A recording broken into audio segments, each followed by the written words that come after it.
¿Por qué todos hablan del fentanilo como la droga zombie? En este video te voy a explicar por qué se habla tanto de este medicamento y por qué debería preocuparnos. La llaman la epidemia silenciosa.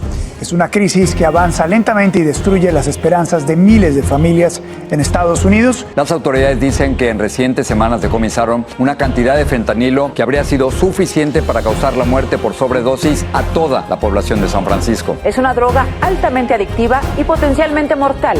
Y el protagonista es uno solo, el fentanilo.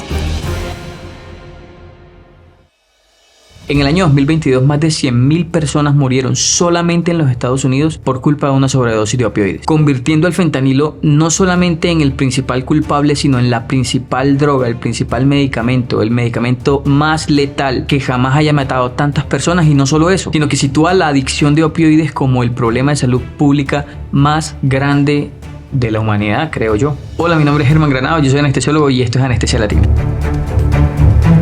El fentanilo es un analgésico potente de la familia de los opioides, o también conocido como narcóticos, que se usa principalmente para tratar el dolor de los pacientes con cáncer, pero también para tratar el dolor agudo posoperatorio. Y una de las razones para su uso es que es 100 veces más potente que la morfina, pero no solo eso, es 50 veces más potente que la heroína. Ahora, es en países como los Estados Unidos donde medicamentos como Actic, Duragesic o Sublimace son vendidos en farmacias bajo prescripción médica para su uso oral, para su uso como parche transdérmico o para su uso inyectable a nivel intravenoso o a nivel intramuscular. Cualquier persona, como les dije, con una receta médica lo puede adquirir legalmente, por supuesto. En nuestro medio latinoamericano, el fentanilo es de uso mayormente intrahospitalario y teniendo las salas de cirugía como el sitio donde más se usa dentro de una clínica o dentro de un hospital. Y bueno, dependiendo de cada país, también se puede conseguir la presentación de parches transdérmicos para usarlos en pacientes con dolor crónico. Y llegados a este punto, podemos decir que existen dos tipos de fentanilo. Por un lado, tenemos el fentanilo que se produce a nivel farmacéutico y por otro lado tenemos el fentanil que se consigue a nivel de las calles, el que se produce ilegalmente. Es necesario aclarar este punto y tener en cuenta que son muy diferentes tanto el fentanil que se usa en las calles como el fentanil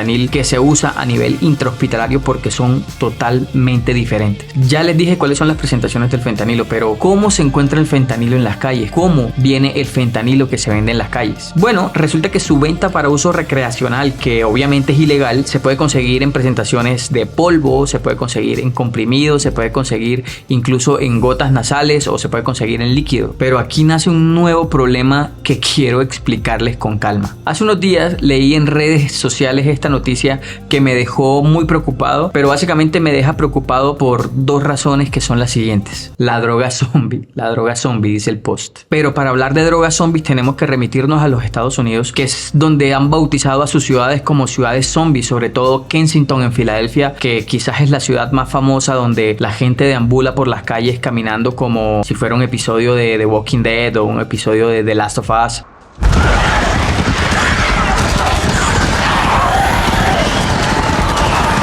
Pero también ciudades como Los Ángeles o ciudades como la mismísima Nueva York tampoco se escapan a esta situación tan triste. Los adictos no solo caminan por las calles como si estuvieran a punto de caerse, sino que tienen manifestaciones cutáneas severas, manifestaciones cutáneas, lesiones cutáneas graves, y esto es por la droga zombie. Es como la lepra zombie, algo así. Esta gente puede llegar a sufrir laceraciones, puede llegar a sufrir mutilaciones, puede llegar a sufrir pérdidas de dedos, de brazos, de piernas, debido a las complicaciones del uso de estas drogas, de estos medicamentos, de esta famosísima droga zombie. Pero hasta aquí parece que la culpa todo es del fentanilo. Ya ustedes vieron la noticia que les mostré.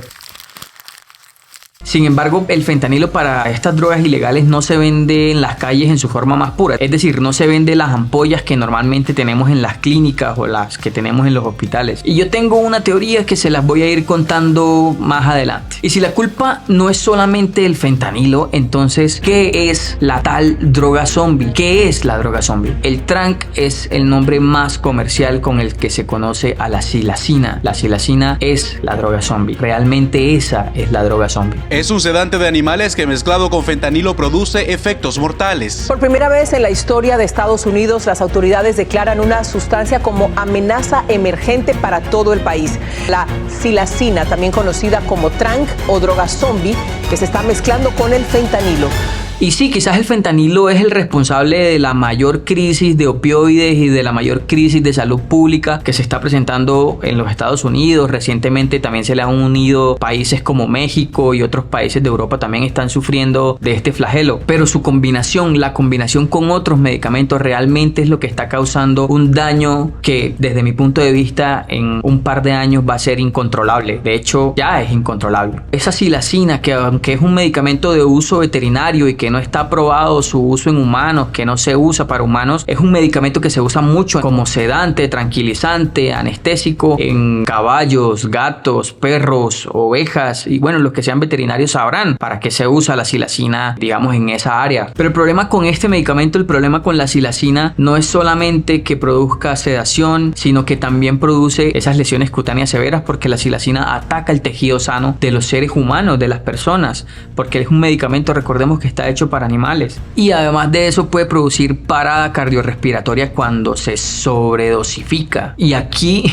es donde viene el problema más difícil de todos. Y te lo explico así: cuando una persona sufre una sobredosis de opioides, tenemos un medicamento que es capaz de revertir los efectos de ese opioide, del fentanilo, de la morfina, y es un medicamento que se llama naloxona o conocido como Narcan por su nombre comercial. Y ese medicamento básicamente lo que hace es revertir el efecto de los opioides, como un antídoto de los opioides más o menos. Pero cuando la persona tiene una intoxicación, cuando la persona tiene una sobredosis de fentanilo más silacina, básicamente la naloxona no tiene nada que hacer en contra de la silacina. La naloxona va a revertir el efecto del opioide, pero no tiene cómo revertir el efecto de la silacina. Ahí lo que habría que hacer sería montar rápidamente el paciente en una ambulancia y tratar de llegar lo más rápido posible al hospital más cercano, a la clínica más cercana y cruzar los dedos porque ese paciente no muera en el camino. Y no sé si recuerdan cuando les hablaba de la noticia que me preocupaban dos cosas. Bueno, la primera cosa, como les dije, que me preocupa es confundir al fentanilo. El fentanilo no es la droga zombie. El fentanilo no vuelve zombie a la gente. El fentanilo básicamente lo que hace es tener el poder, tener el potencial de volver adicta a una persona y que posteriormente esa persona salga a buscar otro tipo de medicamentos. Eso es lo que realmente hace el fentanilo. Obviamente tiene unos efectos adversos a los que hay que prestarle mucha atención, pero el fentanilo no vuelve zombie a nadie. Pero entonces, ¿cómo el fentanilo te vuelve adicto? Te lo voy a explicar de una manera sencilla y espero que no me castiguen en los comentarios porque voy a tratar de ser lo más sencillo para que todos los que están ahí detrás de la pantalla puedan entender cómo funciona la adicción del fentanilo. Resulta que cuando tienes un dolor muy fuerte y tomas algún tipo de medicamento para calmar el dolor, en este caso los opioides, el opioide, el fentanilo, lo que hace es bloquear la vía de dolor y actúa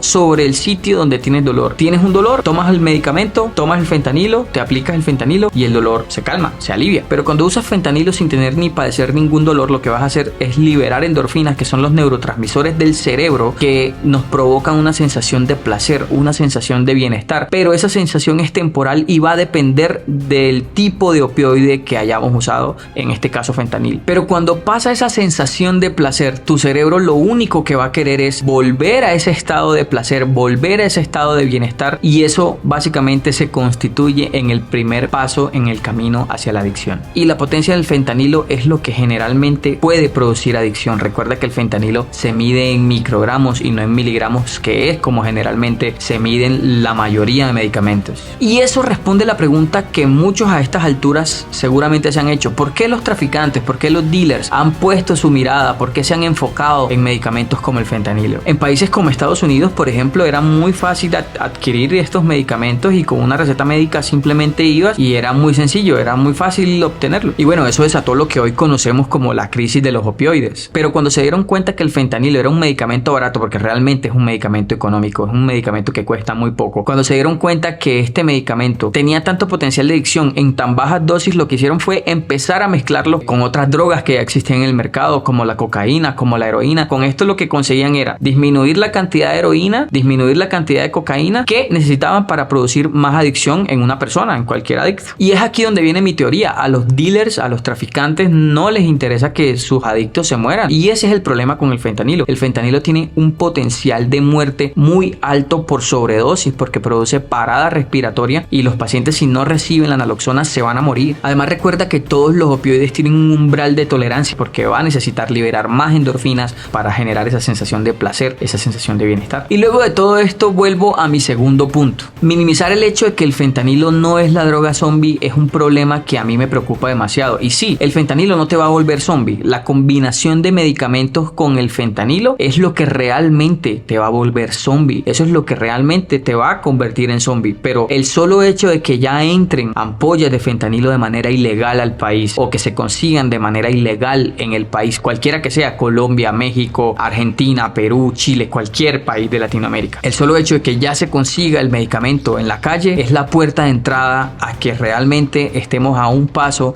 de convertirnos en una ciudad zombie. Por eso es que hay que tener cuidado con los medicamentos que usamos a nivel hospitalario, y el problema realmente es que convertir ese fentanilo de líquido a polvo no es nada difícil, y mucho menos para los traficantes. Por eso es que desde la salud pública yo creo que habría que hacer una inversión muy grande para tratar de corregir o para tratar de subsanar un problema de crisis de opioides en un país como el nuestro, como Colombia. Pero estoy seguro que también países como Chile, como Argentina, como Perú, como México, como Uruguay piensan exactamente lo mismo. Invertir en ese tipo de situaciones es demasiado costoso. Abrir centros de recuperación de pacientes es demasiado costoso. Hay medicamentos como la Suboxona, que es la combinación de buprenorfina con naloxona. Son medicamentos que no tenemos disponible en Colombia. A veces nos vemos agachas cuando necesitamos usar, por ejemplo, metadona en los pacientes que están recibiendo infusiones de fentanilo en la unidad de cuidado intensivo, porque muchas veces no tenemos. Hay países que seguramente no tienen metadona para hacer esa transición en pacientes que tienen infusiones prolongadas de fentanilo. Y bueno, hasta aquí este video. Espero que haya sido lo suficientemente claro, que haya podido haber despejado tus dudas. No te olvides de darle me gusta al video, no te olvides de suscribirte al canal, pero sobre todo no te olvides de dejarme tu comentario, porque este es un tema al que debemos prestarle demasiada atención. Yo soy Germán Granados, esto es Anestesia Latina, nos vemos en un próximo video, chao.